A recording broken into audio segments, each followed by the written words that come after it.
Kublai pi baro gini gilong ki kubor bam da kasngi. U President Donald Trump ha kasngi ningkong. Ulo ong baka Amerika kala jan ban pendep ya ka jinyete khai pateng bat ka India ka ban penyari ka jinyede ha ka yok ka kot bat ka jinyeda. Ban kentiu ka jing shalan boarding jung ka Amerika shabari bat ban pensluri ki jing baiting ka ha ki benta ba kongsan. Utrom ulak pran ni ka jing pran ha ka jinyelang bam smai jung u Sergio Gore kum unong mi khmat bathamai jung ka US she India. Barkum unong mi khmat bakerpang jung ka South bat Central Asia. Ngidang yete bagi India ka pherbha na ka bangila dan. Menta kim iet yanga handrekin iet biang yangi. Ngidang yo ya ka jing yete ka bahong ki de ki nong yakran ki batbet bha kumta. Sergio penhaban pet bnya ya kata ngatharai bangila jan bha banyate ka babha na ka benta baro ong utram.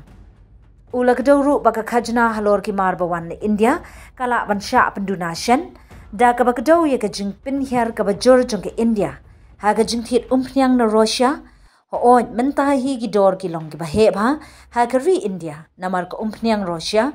bar kila sange no ban pentrei kam ya ka umpnyang Russia la penduna bha ya ka ho ngin sa pinhyar ya ki dor ha ka we ka por ngin sa pinhyar ya ki ula penram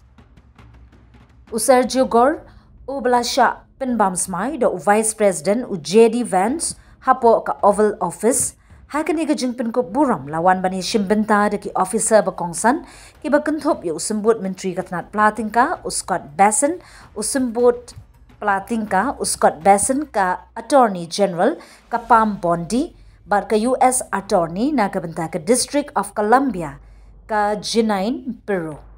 utrom ulayaro ya ka India kum ka wayne ki ri ka ba la rimtam ha ka perthai barkari ka bahetam ha ka perthai kabadan palan 1.5 billion ngut ki briu ula penpau ya ka jing shania ba ugor unpen khran ya ka jing trailang ka bathmu hapneng ka Amerika bat ka India da ka bakdo ngidon ka jing yade ka ba phalla bat umentri rangba du umodi bat userjo ula deb ban penbha ya kata namar ba ula yalong paralong bat umentri rangba du jong ka India.